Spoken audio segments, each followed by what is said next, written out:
Hey guys, welcome back to another video. And today we're going to be talking about one of the biggest controversies in the NBA right now, and that is De'Aaron Fox. De'Aaron Fox is under a lot of fire right now for nothing good. He plays for the Spurs, as you all know, and they just made the finals against the New York Knicks. Lost in 5. They almost won though. They only lost by 12 points in total throughout the series. But a big reason to why they lost is their age as a very young team and De'Aaron Fox.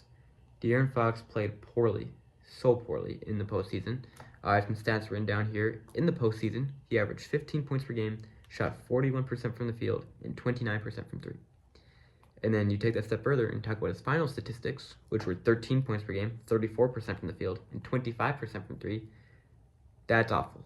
From your second best player should be, which now I think you might have to put Steph Castle above him, because Castle scored more, and he scored more efficiently from the field and from three. And he's a much better defender. Steph Castle is a dog on defense. So, I mean, you probably have to put Castle above De'Aaron, and Dylan Harper is slowly going to snatch that chain from De'Aaron and become maybe the third best player. You could argue Vassell is over Dylan Harper as well, but it's hard to rank Dylan Harper right now because he played amazing in the postseason. But his regular season, he still played good, but like this postseason, he played spectacular. So I'm going to still say De'Aaron Fox is the third best player on this team, but he shouldn't even be the third. He should be the second. He's getting paid a lot of money, and his expectations for him is way higher than what he performed out to be. The first thing I would like to say about De'Aaron is this is not him. I know that he suffered an ankle injury against Minnesota. Desumo, sorry if I butchered his name, fell on this De'Aaron Fox's ankle, and he kind of like rolled it a little bit, and he wasn't the same since then. So I understand why. And we know like what De'Aaron can be. De'Aaron Fox, before he was traded to San Antonio, played that half season in Sacramento, that season when he was traded.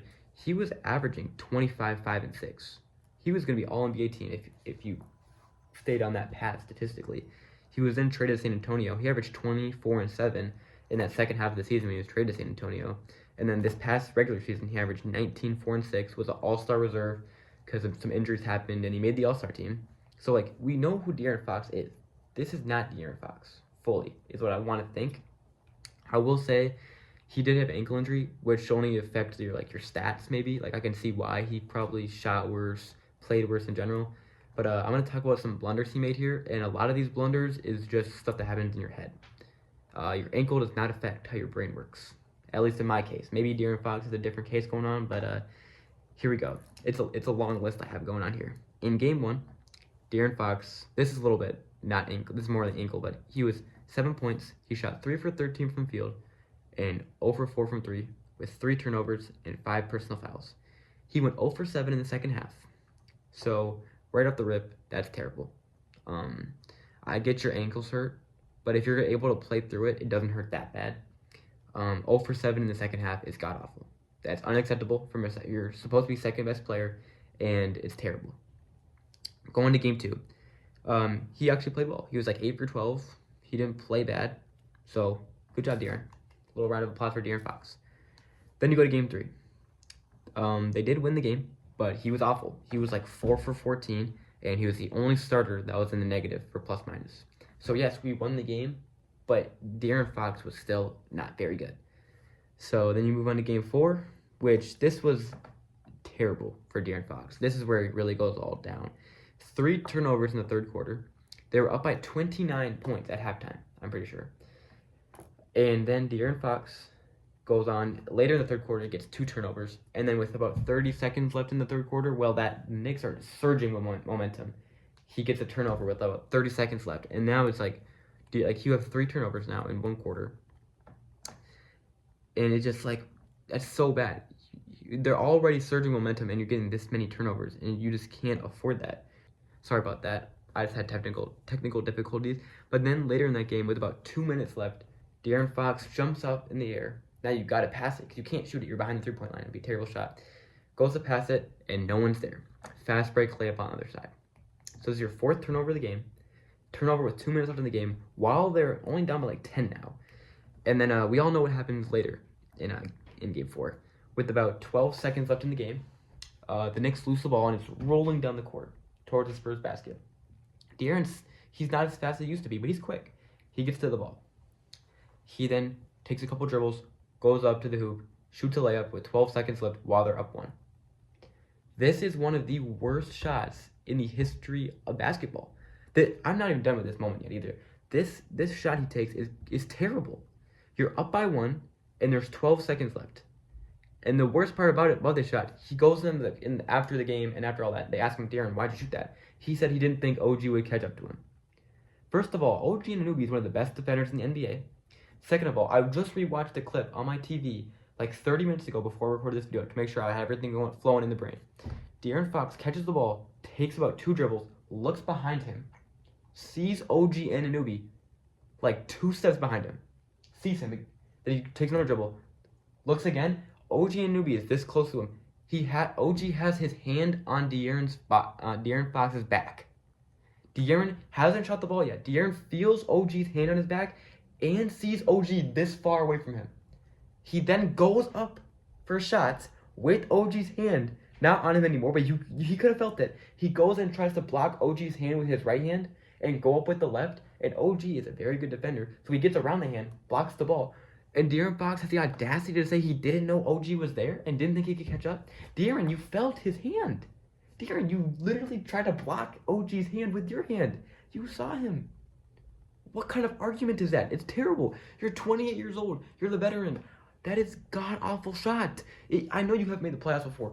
You don't do that in the regular season. In the regular season, you dribble the ball out.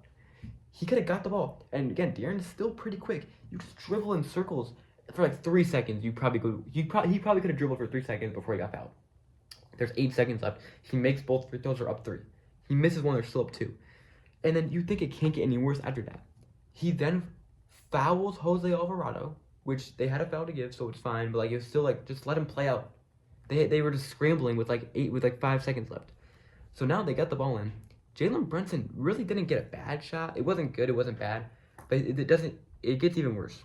Deaaron Fox is guarding the inbound man, OG Anunoby. So now he's running around like trying to let the ball get in because OG is still out of bounds. OG passes into Jalen Brunson. Jalen Brunson takes about 1 dribble and shoots it. Doesn't really take a bad shot, but Victor Wembanyama is the main man guarding Jalen Brunson at the time. Deaaron Fox goes and doubles. Deaaron Fox. Victor Wembanyama is the best defender in the NBA. He is one of the best defenders the league's ever seen. Why are you double teaming? And the worst part about it is, Jalen Brunson loads up for his shot, and De'Aaron's coming over to double. De'Aaron doesn't jump to try to block it. I know he's not going to block it, but he doesn't even try to contest it. He just stands there to the side of him, like a foot away, and watches Wemby contest. Wemby gets a decent contest in, but still, that's a shot Jalen Brunson could have made. So De'Aaron, not only do you not even get close to contesting Jalen Brunson, OG, remember OG, the guy who inbounds the ball, just runs back in. If he passed back to OG, he probably could have had an open 3. And the worst part about this is, now you got to go back now, De'Aaron. You got to get back on your man if you're not going to guard Jalen. So the ball's going up. He doesn't even box out OG. OG runs in. Now De'Aaron's ball watching. De'Aaron Fox is ball watching the ball hit the rim, and now OG's right up in the mix. And I'll try to put a screenshot on the screen right now if I can. When the ball hits the rim and is floating out in the air before OG tips it in, De'Aaron Fox is the second farthest player away from the ball behind Jalen Brunson, who just took the 3 from 30 feet out. De'Aaron, you're supposed to be boxing OG out. Why? He didn't box out. He didn't try to guard OG after the shot. He didn't do anything. He went to double team Jalen Brunson and then ball watch as OG runs in and gets a free tip in with 1.2 seconds left and the game's over. It's unacceptable. You're supposed to, my next point, I'm just going to skip to it. You're supposed to be a veteran. You're supposed to be the vet of this team. I know you got like Bismack Biyombo, Kelly Olynyk. No, screw that. You're De'Aaron Fox. You're the all-star. You're the all-NBA player who's known and is very good in this league. You're supposed to be the vet for Steph Castle and Dylan Harper. Is that what the idea you want to give them? To watch your player run in? Like that is one of the most biggest brain farts and just blunders I've ever seen in my life. You miss the shot. You take a terrible shot on offense. You go back on defense and you play some of the most pitiful defense I've ever seen someone play in my life. And Dylan Harper is playing better than you. Dylan Harper's upset he didn't get more PT. He should have got more PT over you. You suck. You're not good. You lost your team the finals. I mean, okay, let's say he doesn't take that shot and they end up winning game 5. And now they're what, down 3-2? Is there still a chance they lose? Yes. and they probably would have been. The Knicks are a really good team, and the Spurs are young. But the fact, like, I was rewatching the game, like I said before, and I just watched De'Aaron Fox on this final play of Game 5. And not Game 5, Game 4, sorry. And it makes me so upset. Because I can't imagine how a Spurs fan would feel. I'm a Timberwolves fan. Y'all took me out. I can't imagine how a Spurs fan would feel watching your co-star watch OG Anunoby run into the court, run to the paint, don't box him out, don't try to guard him, nothing. And then Victor Wembanyama contests the shot and runs to the hoop and gets closer to the ball than you do. What were you doing, De'Aaron? Well, like, I wish I could just hear his thoughts at the end of the game. Because he didn't do jack. He just sat there and watched. It makes me so upset watching that. And then, let's just do the cherry on top, Game 5. He goes 3 for 15, 1 for 8 from 3. You're a pitied excuse of a basketball player, De'Aaron Fox. This is Game 5. This is a closeout game. And you're shooting 3 for 15. And, okay, I will admit, the Game 5 wasn't really his fault completely. Steph Castle was 1 for 10. And he would play pretty bad too. But I'm going to go on my agenda right now and say, De'Aaron Fox, you're terrible. That was like, because then it added on all the games before that. At least Steph Castle had like a 20-point game, 18-point game before this. So we kind of had something to like, yes, I did good. De'Aaron Fox had one good game. And they still lost that game. So did it really matter? I don't know. So he also in Game 5 had a turnover with under 3 minutes left in the game.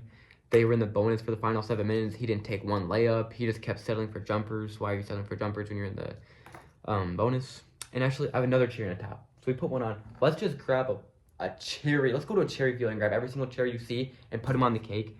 Because De'Aaron Fox, in the fourth quarter of elimination game of the NBA Finals, had 0 points, 0 rebounds, 0 assists, 0 for 4 from the field, 0 for 2 from 3, 1 turnover. De'Aaron, you're the veteran getting paid $50 million next year, and you just had a nothing burger in the fourth quarter of a closeout game in the NBA Finals. He didn't record a stat other than turnovers. He didn't get an assist. He didn't even get Wemby the ball for a nice little pick and roll layup. You didn't do anything. You just stood there and watched. You ran cardio. And, like, I'm looking at my notes, like, is this real? It is real. I like, triple-checked it. He did not record a single statistic in the fourth quarter of a closeout game in the NBA Finals. And let's go to another cherry field now and add another cherry on top. In the fourth quarter, De'Aaron Fox is like won Clutch Player of the Year like 3 years ago. He shot 5 for 19 in fourth quarters this series. 0 for 4 in the one I just said. 1 for 5 in Game 4, and in Game 2 he was 2 for 2. So he had that one good game. Like you're supposed to be Clutch Player of the Year, and now you're shooting 5 for 19. That's 26%. You're awful, De'Aaron. You're terrible. If I was a Spurs fan, I think I would be watched. Having De'Aaron Fox on my team. He's god awful. And let's go to my next notes. Is his contract. Here's his contract on the screen right here. Terrible. Awful. 50 M's when he's 29. 55 M's when he's 30. 59 M's when he's 31. 63 M's when he's 32. It can't get worse. Like, he's going to be 32 making $63 million. If that was today, it would be the most paid player in the NBA. Now, I know that it's going to change. I did some research to back that up. He's going to be like the 9th highest paid player in the NBA when that happens. So, boo-hoo. He's going to be 33, almost 32. That's 30% of San Antonio's cap. He has no trade value. I don't care that, I would maybe rather have De'Aaron Fox and Ja Morant right now, just because Ja has had so much issues off the court with his shoulder, all that stuff. As a Timberwolves fan, we need a point guard. We're in talks for, Kyrie Irving, Ja Morant. If it was between Ja Morant and De'Aaron Fox, I'm choosing a new sport. I'm going to go watch football now. I don't really watch a lot of football, but, Vikings FC, here I come.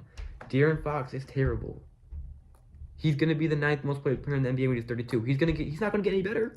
He's not going to get any better. So it's he's going to get getting paid more than Cade Cunningham in 2030 when he's 32, when Cade's in his prime. Yeah, that is just, I feel so bad for you. I don't know if, Spurs fans, I don't feel bad for you because you guys did get 3 top 5 picks in a row. But, at the same time, this should be your time to shine because they're all in the rookie deals. Wemby's only making 16. Dylan's probably making 10. Steph making 10. This should be your glory days. And instead you're wasting your time with him. And that's my little rant. I got off. And to end the video, we're going to show off some tweets. Some fans, how they feel about De'Aaron Fox. Let's go here. I thought this one was pretty good because Mike Brown coming full circle. These two I had to blur some things out because I didn't know if I could show it on YouTube. I just thought they were like really good to show how people feel about Deaaron Fox. Let's get right there. Okay, you can pause and read them if you want to. And then this third one is just another funny one. So yeah, I just want to make another YouTube video again. Felt like this was a good relevant topic to talk about. I'm seeing a lot of discourse on NBA Twitter, and also that NBA Twitter stuff. I know you can see it about any player, but I just want to point them out because they're just funny. Made me laugh a little bit. So yeah, that's the end of my rant. I hope you guys are enjoying your summer. I hope everyone's feeling blessed, and God bless you tomorrow. God bless you forever. Goodbye.